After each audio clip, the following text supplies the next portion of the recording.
नमस्कार। चलिए आज एक ऐसी कहानी में चलते हैं जो सीधे दिल तक जाती है। एक कहानी जो आस्था और विश्वास के बारे में है। ये कहानी है रामू की, उसकी भक्ति की और हनुमान जी के चमत्कार की। तो ये कहानी शुरू होती है एक बड़े ही बुनियादी सवाल से। एक ऐसा सवाल जो शायद हम सबके मन में कभी ना कभी तो आया ही होगा कि क्या सच में एक पत्थर में भगवान मिल सकते हैं। चलिए देखते हैं ये कहानी हमें इसका क्या जवाब देती है। तो सबसे पहले मिलते हैं इस कहानी के हीरो से, रामू से। आखिर कौन है ये रामू और कैसी है उसकी जिंदगी? चलिए जानते हैं। तो जरा सोचिए, सुबह का वक्त है, एक गांव का दृश्य जहां धीरे धीरे धूप फैल रही है। बिल्कुल शांत, एकदम सरल सा माहौल। इस कहानी के केंद्र में है रामू, एक बेहद गरीब इंसान। उसकी पूरी दुनिया सिमटी हुई है एक छोटी सी टूटी फूटी झोपड़ी में। और उसका मंदिर कोई विशाल मंदिर नहीं जी, बस एक छोटा सा पत्थर। प्रसाद में भी क्या है, बस नदी से लाया हुआ पानी और एक सूखी रोटी का टुकड़ा। और इसी सादगी के बीच सुनिए रामू की प्रार्थना। बड़े ही मासूमियत से वो कहता है, हे बजरंग बली, मेरे पास आपको चढ़ाने के लिए तो कुछ भी नहीं है, कृपया मेरी भक्ति ही स्वीकार कर लीजिए। उसकी बातों से साफ है, उसके लिए भक्ति चीजों से नहीं, सीधे दिल से जुड़ी है। लेकिन जैसा अक्सर होता है, दुनिया ऐसी आस्था को कहाँ समझती है। गांव के कुछ लोग उस पर हंसते हैं, ताना मारते हैं। अरे रामू, इस पत्थर को पूजने से क्या मिल जाएगा? कहीं पत्थर में भी भगवान होते हैं क्या? ये सिर्फ एक मजाक नहीं था, ये उसके विश्वास पर एक गहरा प्रहार था। पर रामू का जवाब सुनिए, जिसमें इस पूरी कहानी का सार छिपा है। वो बस हल्के से मुस्कुराता है और कहता है, भाई भक्ति सच्ची हो ना तो भगवान कहीं भी मिल जाते हैं। एक छोटा सा जवाब, लेकिन उसके पीछे कितना गहरा विश्वास था। तो विश्वास तो बहुत गहरा है, पर क्या ये विश्वास मुश्किल वक्त में भी टिक पाएगा? अब कहानी एक ऐसे मोड़ पर आती है जहां रामू की इसी सच्ची भक्ति की असली परीक्षा होनी थी। और फिर एक रात अचानक मौसम बिगड़ता है। ऐसा भयानक तूफान आता है कि पूछिए मत।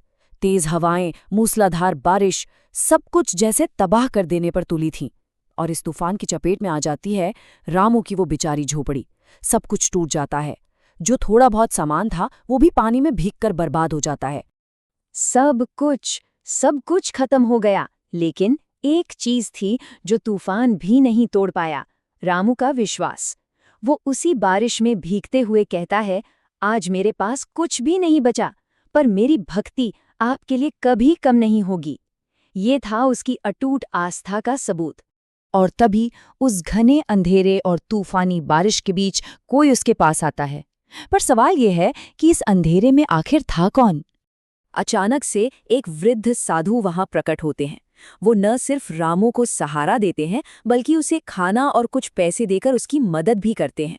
और जाते हुए वो रामू से एक ऐसी बात कहते हैं जो उसके लिए संजीवनी जैसी थी। वो कहते हैं, बेटा चिंता मत करो, भगवान अपने सच्चे भक्त को कभी अकेला नहीं छोड़ते। कितना बड़ा आश्वासन था इन शब्दों में। रामू उनका शुक्रिया अदा करने के लिए जैसे ही सिर झुकाता है और जब नजर ऊपर उठाता है तो देखता है कि साधु वहां है ही नहीं। पलक झपकते ही वो कहाँ चले गए? ये रहस्य और भी गहरा हो गया। अब रामू के मन में बस एक ही सवाल घूम रहा था, आखिर कौन थे वो साधु जो ऐसे अचानक आए और गायब हो गए?